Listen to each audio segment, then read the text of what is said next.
본문 말씀을 통하여 평강의 평강으로 지키시리라, 이런 제목으로 하나님의 말씀을 살펴보도록 하겠습니다.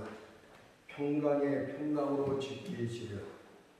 평강 또는 평화는 천국에 속한 말입니다. 전쟁을 경험해 보았거나 전쟁의 피비린 나는 자취를 가까이서 맛본 사람들은 평화나 평강이 얼마나 귀한 것인가를 잘 알고 있을 것입니다. 옛말에 가장 나쁜 평화라도 가장 좋은 전쟁보단 더 낫다고 했습니다. 그러므로 우리가 포위나 약탈, 파괴, 학살 같은 것들을 생각지 않고 평화와 안식을 누릴 수 있는 것에 대해서 하나님께 항상 감사하도록 합시다. 땅의 권세자들에게 박해받지 않고 우리 양심을 따라 하나님께 경배할 수 있는 것에 대해서 또한 감사하도록 합시다. 경찰들이 들이닥쳐 예배 드리는 자와 목사를 체포해 갈까봐 비밀 집회 장소 앞에 사람들을 세워둘 필요가 없는 사실에 대하여 또한 하나님께 감사해야 됩니다. 하나님께서는 그의 자녀들이 민들레 꽃잎처럼 모든 입김에 날려 사방으로 날려지는 것을 원치 않으시고 축구공처럼 모든 발길질에 차여 이리저리 나뒹구는 것도 원치 않으십니다. 다만 하나님께서는 그의 자녀들이 마음껏 평강 누리기를 원하고 또한 원하십니다. 평강 없이는 우리는 자라날 수가 없습니다. 비록 목자가 자기 양떼들을 푸른 초장으로 이끈다 할지라도 주변에 사나운 이리떼들이 어슬렁거린다면 양들은 뼈와 껍질만 남게 될 것입니다. 비록 여러분에게 아무리 좋은 말씀의 꼴을 제공한다 할지라도 여러분의 영혼이 항상 염려하며 슬퍼하며 한숨 짓고 있다면 여러분들의 신앙은 결코 성장할 수 없게 됩니다. 따라서 데살로니가후서 3장 16절에서 이렇게 주님이 말씀하셨습니다. 때마다 일마다 너희에게 평강 주시기를 원하노라. 우리 주님께서 항상 여러분이 평강에 있기를 원하신다 이 뜻입니다. 여기서 때마다 평강 주시기를 원한다는 말씀은 무엇입니까? 여러분이 예배를 드릴 때나 기도를 할 때 평강을 누리는 것뿐만이 아니라 고되고 힘든 일을 할 때도 평강 누리기를 원하신다는 뜻입니다. 또한 여러분이 주일뿐만이 아니라 평일에도 평강 누리기를 원하신다는 뜻입니다. 또한 일마다 평강 주시기를 원하신다. 이 말씀은 무슨 뜻입니까? 여러분이 이득을 얻었을 때뿐만이 아니라 손실을 입었을 때도, 성공했을 때뿐만이 아니라 실패했을 때에도 여전히 평강 누리기를 원하신다고 말씀하고 계십니다. 자, 그렇다면 여러분들은 어떤 상태입니까? 지금의 상황이 힘들고 괴롭고 슬플지라도 변함없이 하나님의 평강을 누리고 있습니까? 우리를 지으신 하나님께서는 그의 거룩하신 성령으로 우리 마음 가운데 평강이 넘쳐나게 하실 수가 있습니다. 그분께서는 자신의 기쁘신 뜻대로 우리 심령 가운데 역사하실 수 있습니다. 마치 우리가 하프의 현을 조율하여 연주하듯이 주님께서도 우리 마음의 현을 조종하여 즐거운 마음을 창조하실 수 있습니다. 하나님의 말씀을 통하여 평강을 주시기도 하고 또는 하나님이 직접 그 영혼의 역사하심으로써 평안을 창조하시기도 하십니다. 토굴 속에 갇혀있던 바울과 실라를 살펴보십시오. 그들이 갇힌 토굴 바닥은 더럽고 불결했으며 토굴 감옥의 벽들에선 물이 뚝뚝 떨어져 온 사면이 축축히 젖어 있었습니다. 이들은 심히 많이 매를 맞아 등짝이 피로 붉게 물들었고 몸은 밧줄에 묶인 채 땅에 눕혀져 있었습니다. 그럼에도 불구하고 이들은 한밤중에 기쁘게 하나님을 찬미하고 찬송했다고 합니다. 사도행전 16장 23, 25절을 보니까 많이 친 후에 옥에 가두고 간수에게 분부하여 든든히 지키라 하니 밤중쯤 되어 바울과 실라가 기도하고 하나님을 찬미하며 죄수들이 듣더라. 이렇게 기록하고 있지 않습니까? 이것이 바로 하나님의 평강입니다. 그래서 하나님의 평강을 빌립보서 4장 7절에서 모든 지각에 뛰어난 하나님의 평강이라고 말씀하고 계십니다. 모든 지각에 뛰어났다. 이 말씀은 무슨 뜻입니까? 다른 사람들이 우리가 누리는 평강을 도저히 이해할 수가 없다는 뜻입니다. 그들은 우리가 고통과 고난 중에 있음에도 불구하고 왜 그렇게 평안할 수 있는지를 절대 이해하지를 못합니다. 심지어 평강을 누리고 있는 여러분들 자신도 그것을 설명하거나 표현할 수가 없습니다. 왜냐하면 모든 지각에 뛰어난 이란 말씀은 여러분들의 지각조차도 넘어선 초월하는 그런 평강이기 때문에 우리는 하나님의 평강을 모든 지각에 뛰어난 하나님의 평강이라고 합니다. 지금 귓가에는 엄청난 슬픈 소식들이, 고난의 소식들이 들려오고 있지만은 우리 마음은 한없이 평강하고, 내가 왜 이렇게 평강할 수가 있는 것이지? 내가 어떤 근거 때문에 이렇게 하나님 앞에서 평강을 누릴 수가 있는 것이지? 나도 내 자신을 모르겠다. 이것이 바로 하나님의 평강이 여러분들의 생각과 마음을 지키고 있는 상태, 하나님과 더불어 화평을 맺고 있는 상태를 가르쳐주고 있는 것입니다. 로마 황제 디오클레티안 시절 기독교에 대한 심한 박해가 있었습니다. 어떤 순교자는 원형 경기장에 들어가 맹수들에게 찢겨 죽임을 당하였고, 또 다른 어떤 순교자는 벌겋게 달아오른 철 의자에 앉은 채 죽임을 당하기도 했습니다. 그러나 이들 모두는 조금도 박해를 두려워하지 않고 또한 피하려고도 하지 않았습니다. 도요 굽는 적색 위에 눕혀져 죽어갈 때 자기를 박해하는 자를 향해서 이쪽 편을 구웠으니 이제 저를 돌려 다른 편도 구워 주십시오. 이렇게 말했다고 합니다. 과연 그런 끔찍한 상황에서 어떻게 그렇게 용감하고 담대한 말을 할 수 있었단 말입니까? 이것이 바로 모든 지각에 뛰어난 하나님의 평강 때문이었다는 것을 기억하도록 합시다. 하나님의 평강이 넘쳐났기 때문에 순교를 당하는 순간에서도 그들은 기쁨과 즐거움 중에 하나님을 바라보고 찬미할 수 있었기 때문에 다 모든 지각에 뛰어난 하나님의 평강이라고 말씀하고 있는 것입니다. 하나님의 평강은 믿음의 사람만이 누릴 수 있는 축복입니다. 불신의 사람은 하나님의 평강과는 하등 관계가 없습니다. 왜냐하면 예수를 믿지 않고서는 누구도 하나님과 화평의 관계를 맺을 수 없다고 선포하고 있기 때문입니다.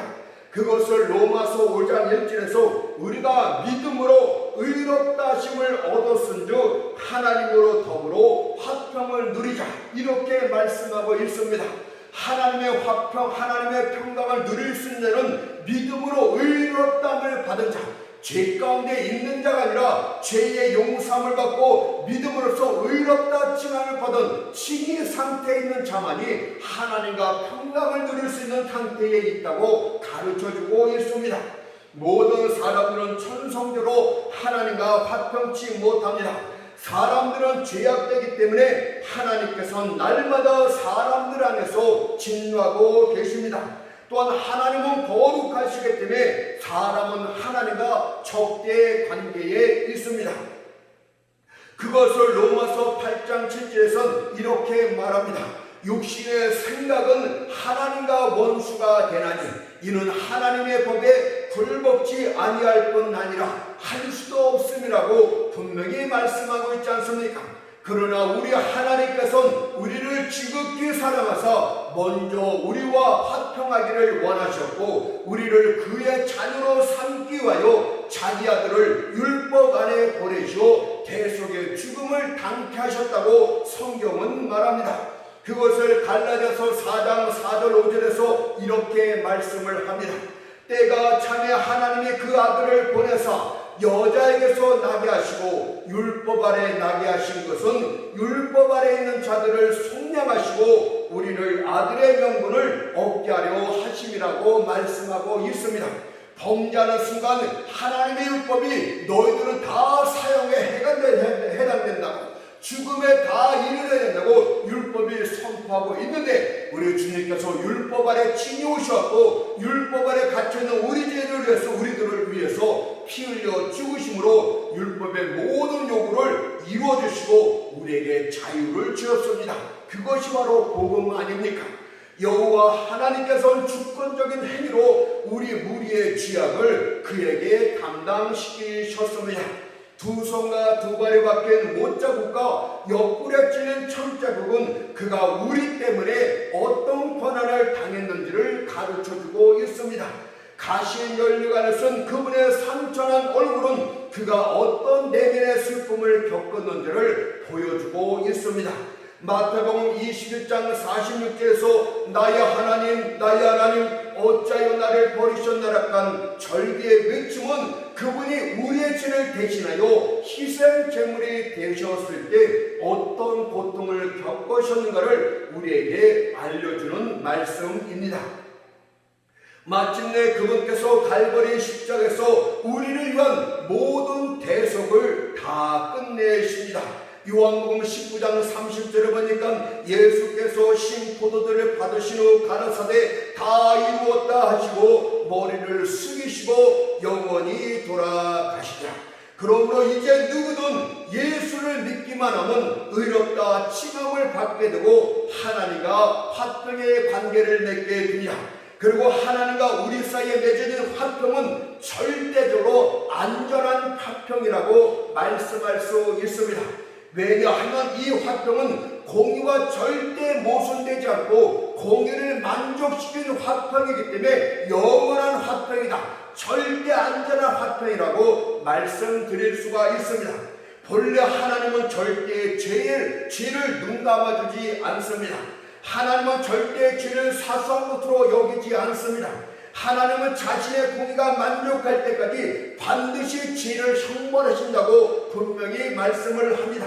따라서 우리 죄에 대한 하나님의 공의가 없이 그분이 우리와 화평을 맺었다면 그것은 대단히 불완전한 화평일 수밖에 없어요. 우리가 범죄하였고 하나님의 공의가 이루어지지 않고 죄에 대해서 어떤 심판도 없이 하나님이 우리와 화평을 맺었다면 하나님의 속성상 우리와의 화평은 대단히 불안정한 상태입니다. 그러나 로마서 6장 23절에서 죄의 삭은 사망이라고 했듯이 하나님의 공의가 죄에 대한 보응으로 사망을 요구하셨는데 그 죄값을 우리 주 예수가 대신 다 갚아주시고 공의를 만족시킨 다음에 하나님과 화평을 맺었기 때문에 하나님의 평강은 영원한 평강이다, 이렇게 말씀드릴 수가 있습니다. 그래서 믿음으로 의롭다 칭함을 받은 자는 절대 하나님과 잘못된 관계, 화평의 관계가 끊어지는 일은 결단코 없게 되는 것입니다. 그러나 여러분들 가운데는 믿음으로 하나님의 자녀가 되었음에도 불구하고 하나님과 화평의 관계를 분명히 맺고 있음에도 불구하고 여전히 실제 삶 가운데서는 화평을 누리지 못하는 자들이 많습니다. 이는 그들이 생활 가운데서 믿음으로 주를 의지하지 않았기 때문이라고 오늘 본문이 가르쳐주고 있습니다.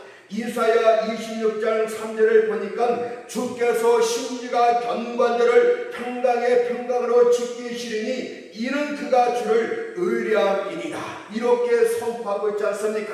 본문에서 주님께서 우리를 평강의 평강으로 지키시는 이유 한 가지를 말하니 이는 저가 주를 의뢰함이라. 주님을 의지함으로 말미암아서 평강의 평강을 계속 누릴 수 있다는 뜻입니다. 평강의 평강이라서 무엇입니까? 시련의 시련을 거듭하고 있다 할지도 하나님은 삶 가운데서 계속해서 평강의 평강을 주실 수 있다고 말씀하고 있지 않습니까? 그러나 우리가 하나님과 화평의 관계를 맺고 있는 것은 사실이지만 누리지 못하고 있는 것은 삶 가운데서 주를 의지하지 않고 있기 때문에 그렇다고 분명한 이유를 가르쳐주고 있습니다. 여기서 주를 의뢰한다는 말은 우리의 전 인격으로, 우리의 전 존재로 그분을 의지하는 것을 뜻하고 있습니다. 그렇다면 먼저 여러분의 생각부터 주님을 의지해야 됩니다. 만약 여러분의 생각이 그분께만 집중하게 된다면 여러분들은 반드시 삶 가운데서 하나님의 평강을 누릴 수 있습니다. 왜냐하면 여러분에게 불행이 나타나는 것은 방향도 없고 불안하고 혼돈된 생각으로부터 비롯된 것들이기 때문에 여러분들의 생각이 하나님만을 향하게 된다면 여러분들은 삶 가운데서 평강을 누릴 수 있다고 말씀하고 있습니다. 그렇다면 여러분이 당하는 고난과 관련해서도 하나님과 연관해서 생각해 보도록 하세요. 하나님을 제외시킨 상태에서 고난을 생각하지 말고 이 고난은 하나님이 보내신 것이고 나의 유익함을 위해서 보내신 것이고 하나님은 이 고난을 통해서 나를 좋게 하기 위해서 보내신 것이라고 하나님과 연결해서 생각을 집중하도록 하세요. 고난 중에 있을 때 또한 주님께서 나를 버린 것이 아니라 나와 항상 함께하고 있다는 것도 집중해서 생각하도록 하세요. 시편 119편 71절에서 고난당한 것이 내게 유익이라 이로 인하여 내가 주의 율례를 배우게 되었나이라고 하였듯이 주님은 나를 좋게 만들기 위해서 고난을 주셨구나 이렇게 생각을 집중하도록 하세요. 그러면 평강이 여러분들을 지켜주실 것입니다. 또한 여기에는 여러분들의 상상력도 포함시켜야 됩니다. 상상은 길들이기 힘든 아주 못된 야수이며 소심한 마음에는 공포를 조장하는 것이 바로 상상입니다. 장차 내가 어떻게 될 것인가 별별 상상들을 다 하고 있지 않습니까? 여러분의 상상도 하나님을 의지하는 방향에 굴복시켜야만 됩니다. 여러분은 주님께서 주님께서 나를 사랑하지 않나 보다, 나를 버리셨나 보다, 나를 떠나셨나 보다 이런 잘못된 상상들을 몰아내야만 됩니다. 그래야만 하나님의 평강을 누릴 수 있다고 말씀하고 있는 것입니다. 뿐만 아니라 여러분의 욕망까지도 주님을 의지해야 되는 것입니다. 욕망은 탐욕스러운 것입니다. 세속적인 인간의 마음을 만족시킨다는 것은 절대 불가능합니다. 비록 현재 원하는 것을 갖게 된다 할지라도 여러분의 욕망은 지옥처럼 더 확대될 것이고 더 많은 것을 요구할 것입니다. 때문에 자신의 욕망을 일정한 한계 속에 잡아 가둘 줄 알아야 되는 것입니다. 나는 하나님께서 내게 주신 것 외에는 아무것도 원치 않을 것이다. 하나님께서 영광이 되고 내게 유익이 되는 것 외에는 나는 아무것도 바라지 않을 것이다. 나는 지금의 상태에서 하나님을 기쁘게 하고 하나님께 영광을 돌릴 것이다. 여러분의 욕망을 제한시킬 줄 알아야 되는데 이처럼 여러분들이 자신의 생각과 자신의 상상력과 자신의 욕망 모두를 하나님이 정하신 경계 안에 두게 된다면 여러분들은 하나님과 평강을 유지할 수 있게 됩니다. 여러분들 하나님께 마음이 고정된 사람이 세상에서 가장 안정된 사람입니다. 하나님께 마음을 딱 고정시켰으면 여러분은 흔들림이 없게 됩니다. 어떤 고난이 닥쳐오던 어떤 시련과 문제가 있던 어떤 위험이 일어났던 간에 자신의 마음을 하나님께 딱 고정시킨 사람이 이 세상에서 가장 안정된 사람이라고 말씀드릴 수 있고 바로 이런 자가 하나님의 평강을 완벽하게 누릴 수 있다고 가르쳐주고 있습니다. 그러므로 마음의 평강이 없으신 여러분, 이 시간부터 여러분들 자신이 처한 상황, 여러분들이 자신이 해야 될 일들, 자신이 겪고 있는 모든 고난들을 그분께 맡길 줄 알아야 됩니다. 베드로전서 5장 7절에서 너희 염려를 다 주께 맡겨버리라. 이로 저가 너희를 권고하시니라고 말씀하고 있듯이 온전히 하나님의 뜻을 따르며 하나님만 의지하십시오.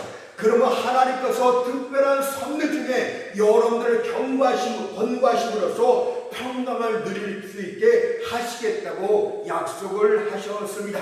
따라서 우리는 오늘 본문 말씀을 통하여 하나님의 평강과 관련해 다음 같은 두 가지 사실을 살펴보도록 하겠습니다. 첫 번째는 현재 시련에 하나님의 평강을 적용시켜 보도록 하고, 두 번째는 평강을 잃지 않으려면 이런 주제로 살펴보도록 하겠습니다. 첫 번째는 하나님의 평강을 현재의 시간에 적용시켜 보도록 합니다. 만약 여러분이 하나님과 더불어 화평을 맺게 된다면 나머지 모든 것들도 덩달아 화평케 됩니다. 중심인 하나님께 자신을 고정시키십시오. 그러면 주변의 모든 것들이 자연스럽게 안정되게 될 것입니다. 여러분들의 자신을 주님께 고정시키도록 하세요. 그러면 주변에 난리치던 모든 것들이 자연스럽게 평강 안으로 들어오게 됩니다. 하나님과 화평한 자는 하나님의 섭리가 대형 천막처럼 그를 보살피고 감싸기 때문입니다. 밤의 공포와 낮에 나르는 화살과 어둠의 질병들과 파멸로부터 보호함을 받게 된다는 뜻이요. 하나님과 화평하면 하나님의 섭리와도 화평케 되는 것입니다. 그래서 10편 91편 4절 6절을 보니까 저가 너를 그 깃으로 덮으시리니 네가 그 날개 아래 피하리로다. 그의 진실함은 방패와 손방패가 되나니 너는 밤의 놀램과 낮에 흐르는 살과 흑암 중에 행하는 연병과 백주의 황폐케 하는 파멸을 두려워 아니하리로다고 말씀하고 있지 않습니까? 여러분들 가운데 시련이 끊임없이 일어나고 있는 것은 하나님 앞에 자신을 고정시키지 못했기 때문에 하나님과 화평관계를 맺지 못하고 있기 때문에 여러분 주변의 모든 것들이 다 들쑤시면서 일어나고 있는 것입니다. 만약 여러분의 마음에 하나님의 평강이 있다면 환난을 당할 때 하나님은 피난처를 주시겠다고, 그 날개 밑에 피하게 하시겠다고 분명히 약속을 하셨습니다. 또한 모든 것들이 여러분들에게 선한 방향으로 작용할 것임을, 하나님의 섭리가 그렇게 도와줄 것임을 또한 분명히 말씀해 주셨습니다. 만약 여러분이 요나처럼 바다에 던져지는 상황이 빠졌다 할지라도 하나님은 큰 물고기를 준비시켜 주실 것입니다. 만약 여러분이 요셉처럼 감옥에 갇히게 되었다면 애굽왕 바로를 시켜서 여러분들 건져내어 높은 보좌에 앉혀주실 것입니다. 그래서 로마서 8장 28절에서 하나님을 사랑하는 자, 곧 그 뜻대로 부르심을 입은 자들에겐 모든 것이 합력하여 선을 이루느니라고 말씀하고 있지 않습니까? 하나님을 사랑하는 자, 하나님의 평강을 누리는 자는 모든 것들이, 모든 상황들이 협력하여서 궁극적으로 내게 유익함으로 선으로 작용하게 될 것이라고 가르쳐주고 있는 것입니다. 그런데 왜 여러분은 아직도 그분을 신뢰하지 않는 것입니까? 별과 태양을 만드신 그분이, 우주의 주인이신 그분이 왜 여러분들 향해서 구원의 손을 뻗치지 않을 것이라고 생각하고 있는 것입니까? 공중 나는 새를 먹이시고 기르시는 그분이, 들에 핀 백합화를 아름답게 입히시는 그분이 왜 여러분을 돌보주지 않을 것이라고 불신의 생각을 갖고 있는 것입니까? 여러분들, 예수님과 제자들의 탐대가 갈릴리 바다를 건너는 중에 큰 풍랑을 만나게 됩니다. 이 사건은 예수와 함께 영적 항해라는 성도들의 삶을 비유적으로 표현한 영적 교훈인 줄 믿습니다. 여러분들, 그러면 이들이 어떻게 해서 그 풍랑 가운데서 잔잔함을 얻게 되는지, 하나님의 평강을 실제 삶에서 어떻게 누리게 되는지 이 사건을 살펴보면 되는 것입니다. 처음에 이 배는 숨등에 돛단듯 바다 위를 미끄러지듯 항해를 했습니다. 그러나 오래지 않아 배는 큰 풍랑을 만나게 됩니다. 수줍은 여인에 가깝던 바다가 갑자기 괴물로 돌변하여 예수님과 제자들이 탐배를 삼킬 듯이 덮쳤습니다. 이런 세상바다를 항해는 여러분의 인생 배도 계속해서 순탄하지는 못할 것이라는 또 다른 교훈이 됩니다. 혹시라도 세상 바다를 항해하면서 항상 자신이 순탄할 것이라고 생각하고 있다면 여러분들은 어리석은 자입니다. 비록 여러분의 인생뼈 안에 예수님 함께 타고 있다 할지라도 여러분들은 시련을 피할 수가 없다고 가르쳐주고 있는 것입니다. 그래서 요한복음 16장 33절에서 세상에서는 너희가 환난을 당하나 담대하라, 내가 세상을 이겼노라. 여러분들은 세상에서 반드시 환난을 당하니, 그러나 세상을 이기신 주님이 있으니 너희는 담대하라고 가르쳐주고 있는 것 아닙니까? 바로 주님이 요점을 내고 주님이 평강의 주가 되고 주님이 역사할 때만이 평강이 잔잔하게 된 역사가 있다는 사실을 교훈하고 있는 것입니다. 갈릴리 바다에 강력한 폭풍이 일어나자 바다가 격동하기 시작을 합니다. 바닷물이 뒤집어지는 듯하고 배는 땅속으로 꺼지는 듯 했습니다. 이것은 연약한 여러분들이 세상에서 시련을 만날 때 여러분들의 놀란 모습 그 자체 아니겠습니까? 제자들은 힘을 다해 배를 해변가에 데려가 했습니다. 그러나 격동하는 파도는 제자들의 노력을 비웃기라기도 하듯 배를 두 동강에 듯 더욱더 심하게 몰아쳤습니다. 그러자 그때야 비로소 이들이 주님을 깨우며 이렇게 부르짖습니다. 마태복음 8장 25절에 보니까 주여 구원하소서 우리가 죽겠나이다. 이들은 가장 먼저 해야 될 기도를 가장 나중에 합니다. 죽게 되니까 주여 이제 나를 구원해 주십시오. 내가 죽게 되었나이다. 여러분 기도는 가장 먼저 해야 되는데 이들은 사람들은 자신이 할 수 있는 것들을 다 해본 후에 그것이 제대로 되지 않으면 그때 비로소 주님을 찾기 시작합니다. 얼마나 어리석습니까? 이것은 바로 한마디로 믿음이 없다는 뜻이에요. 주님께서 과연 이 풍랑을 잔잔케 할 수 있을까? 그런 믿음이 없기 때문에 주님께 부르짖지 않았다는 뜻 아닙니까? 주님께서는 제자들과 함께 배에 계셨지만은 풍랑으로 배가 전복될 위기에 있었지만은 제자들이 위태한 상황에 처해 있었음을 알고 있었지만 그들이 먼저 주님을 찾고 부르짖어 기도할 때까지는 그들을 위해서 어떤 일도 하지 않았다는 사실을 주목해 보아야 됩니다. 마태복음 8장 24절에서 바다에 큰 물이 일어나 물결이 배 덮게 되었을 때 예수는 어떻게 하십니까? 주무시는지라. 여러분들이 먼저 깨어서 주님 앞에 부르짖지 않고서는 주님께서 비록 인생배에 같이 타고 있다 할지라도 절대 어떤 일을 여러분들에서 행하지 않으십니다.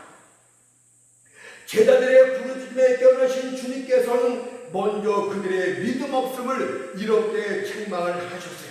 마태복음 8장 26절 말씀 보니까 어찌하여 무서워하느냐 믿음이 적은 자들아.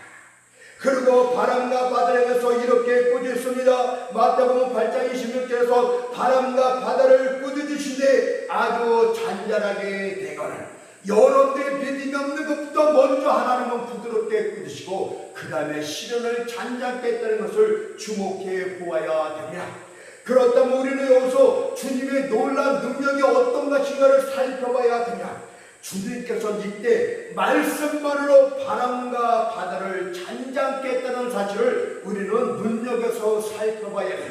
그분께서는 풍랑을 잔잔케 하기 위하여 기름을 붓거나 어떤 행동을 전혀 하지 않습니다. 단지 말씀으로만 꾸짖자 모든 것이 잔잔해졌어요. 이것은 그분이 절대 주권자라는 뜻이고 그분의 말씀에 절대 권능이 있다는 뜻이요. 전도서 8장 4절에서 왕의 말은 권능이 있나니 주님이 말씀하시면 그 말씀에 즉각적으로 그 섭리에 순종해서 그분의 말씀에 관련된 모든 것들이 복종하게 된다는 뜻 아닙니까? 그분이 말씀하시면 모든 만물들이 절대 복종을 합니다. 그분이 말씀하시자 죄악된 세상이 홍수로 물에 잠겼고 그분이 말씀하심에 소돔과 고모라 성에 불이 하늘에서 떨어졌다고 합니다. 그러면 거친 풍랑과 시련에 있다 할지라도 두려워할 필요는 없습니다. 여러분이 그분을 의지하고 부르짖고 간구해서 그분이 말씀하시기만 하면 그분의 절대 주권적 섭리 아래에 있는 모든 연관된 모든 사람들, 모든 일들, 모든 상황들이 즉각 복종해서 그분 뜻을 이룰 것이기 때문입니다. 여러분, 그분이 말씀 한마디와 하면 되는 거예요. 그분의 말씀하면 모든 섭리들이 다 움직이지 않습니까? 그분의 말씀에 순종하게 해서 다 행하지 않습니까? 하나님의 손들은 모든 사건, 모든 일, 모든 사람들을 주관하고 있다는 이 사실을 기억한다면 주님 무슨 준비가 필요합니까? 그분의 절대적인 말씀 한마디가 가장 중요합니다. 뿐만 아니라 바람과 파도 즉각적으로 그리고 완전히 순종했다고 말씀을 합니다. 말씀하자. 사람들은 어떤 일을 행할 때 시간을 필요로 합니다. 그러나 하나님은 시간을 필요치 않습니다. 사람은 군백일처럼 느리지만 하나님은 빛처럼 빠르십니다. 그래서 베드로서 3장 8절에서 주께는 하루가 천년 같고 천년이 하루 같던 이 한 가지를 잊지 말라고 했듯이 주님이 말씀하시면 그분의 섭리에서 모든 일이 신속하게 빨리 이루어지게 됩니다. 그렇다면 여러분들이 처한 시련도 마찬가지입니다. 그분이 말씀하시면 아무리 강력한 폭풍 같은 시련이 될지도 한순간에 즉각 잠잠게 됩니다. 슬픔에서 기쁨으로 바꾸는 것은 순간적으로 신속히 일어나게 됩니다. 그분께서는 일순간에 우리의 감옥을 낙원으로 바꾸실 수가 있고 우리의 베옷을 벗기고 기쁨의 예복으로 입혀주실 수가 있습니다. 또한 평안은 절반만 오는 것이 아니라 아주 잔잔게 대건을 이라고 말씀하고 있듯이 문제가 완벽하게 해결되고 완전하게 평안을 누리게 하시겠다고 말씀하고 있지 않습니까? 이것이 삶 가운데서 나타나는 하나님의 평강입니다.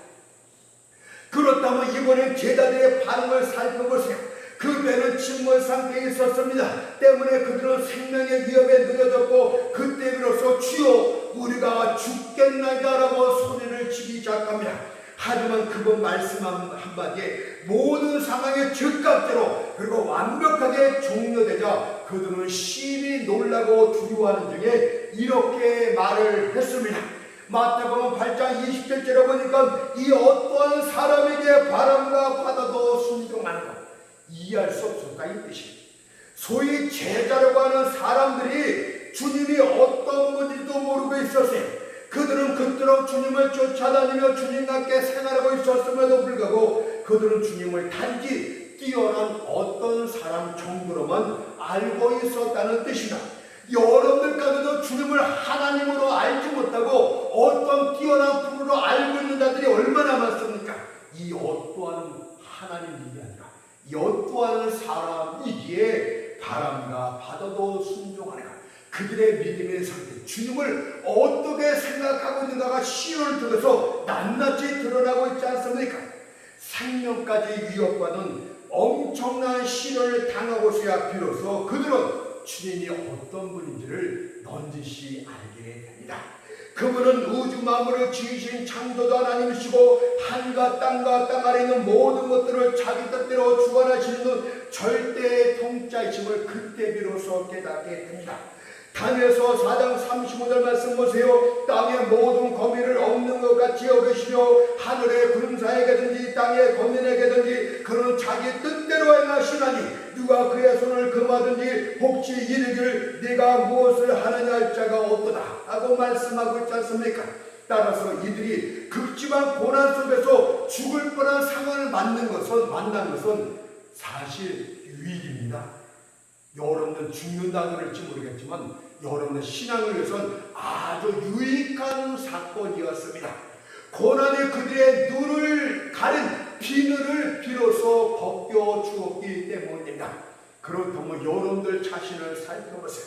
여러분들은 하나님을 하나님으로 진정 알고 있습니까? 만일 알았다면 시련할 때 여러분들 크게 부르짖어 기도했을 줄로 믿습니다. 그러나 하나님을 하나님으로 알지 못하기 때문에 부르짖어 기도하지 않았다는 것입니다. 그러므로 하나님을 힘써하려고 하십시오. 여러분들이 하나님을 안다면 기도하게 될 것이고 그러면 풍랑이 잔잔하게 되는 평안의 삶 가운데 넘쳐나게 될 줄 믿습니다. 두 번째는 평강을 잃지 않으려면에 대해서 살펴보도록 합니다. 시편 85편 8절을 보니까 대저 그 백성 그 성도에게 화평을 말씀하실 것이라 저희는 다시 망령된 대로 돌아가지 말지어다.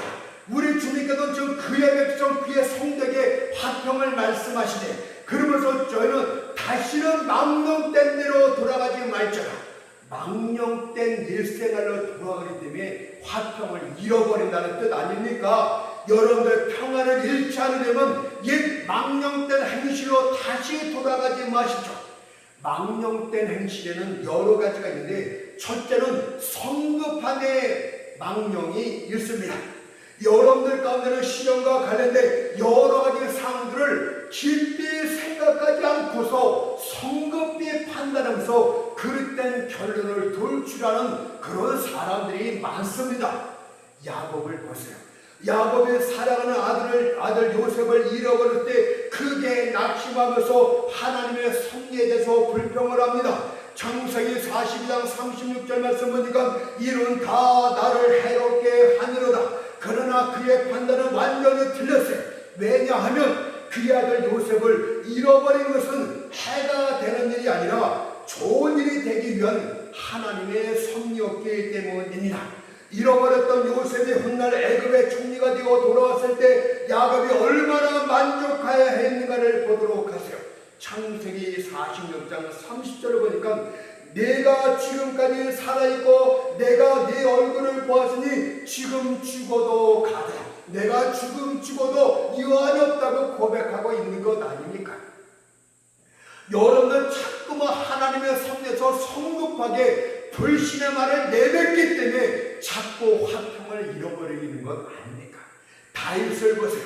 다윗이 고난이 극심해지기 시작하자 성급히 말을 내뱉으면서 하나님이 자신을 버려두나 이렇게 불신적인 말을 합니다. 시편 31편 2절에 보니까 내가 경고한 중에 말하기를 주의 목전에서 끊어졌다.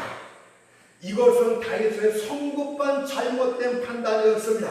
왜냐하면 그가 부르짖을 때 하나님의 구원의 손길이 즉각 나타났기 때문입니다. 또한 이런 시련들로 인해서 그가 이스라엘 왕이 될 수 있는 좋은 기회들이 계속 마련되었기 때문입니다. 그래서 다윗은 왕위에 오른 다음에 하나님의 존존 앞에서 감격 중에 이렇게 고백을 합니다. 사무엘하 7장 18절 말씀을 보니까 다윗 왕이 여호와 앞에 들어가 앉아서 가로되 주 여호와여 나는 누구오며 내 집은 무엇이간데 나로 이에 이르게 하시옵나이까. 너무나 감격적인 고백 아닙니까? 하나님은 내 집은 별 볼 일 없고 나는 이렇게 비천한 목동인데 나로 여기까지 이르게 하셨나이까. 감격스럽습니다. 하나님으로 영광 받으시옵소서. 이렇게 고백하지 않습니까? 여러분도 마찬가지입니다. 그러므로 시련의 때에 함부로 성급하게 불신적인 말을 하지 마십시오. 이 섭리는 나의 사업을 망하게 하는 것이다. 하나님이 나를 미워하기 때문에 이런 징계를 주고 있는 것이다. 이것은 나 해롭게 하는 것이고 나는 끝장이다. 이런 성급한 말을 함부로 하기 때문에 하나님의 평강이 달아나는 것이에요. 여러분의 가혹한 시련은 실수가 없으니 그분의 지혜로부터 나온 것이고 여러분에게만 무한하신 사랑으로부터 나온 것이기 때문에 그 성급한 판단은 망령된 판단이 틀림이 없습니다. 만약 여러분이 시련이 있을 때마다 망령된 판단을 하게 된다면 여러분들은 평강을 잃어버리게 됩니다. 그러므로 여러분들의 좁은 눈으로 하나님의 무한한 지혜를 판단하지 마세요. 하나님의 영원한 계획을 여러분들 초시계로 재지 마세요. 여러분들이 성급한 망령된 판단으로 말미암아 하나님의 평강을 누리지 못하고 있음을 잘 기억하도록 합시다. 두 번째는 하나님께 불평하며 논쟁하는 망령 때문에 평강을 삶 가운데도 누리지 못합니다. 여러분들이 자신을 지으시려고 자꾸 다투려고 합니다. 그러나 그것은 아무 소용이 없는 것이요. 과연 풀이 날카로운 낫과 싸울 수 있겠습니까?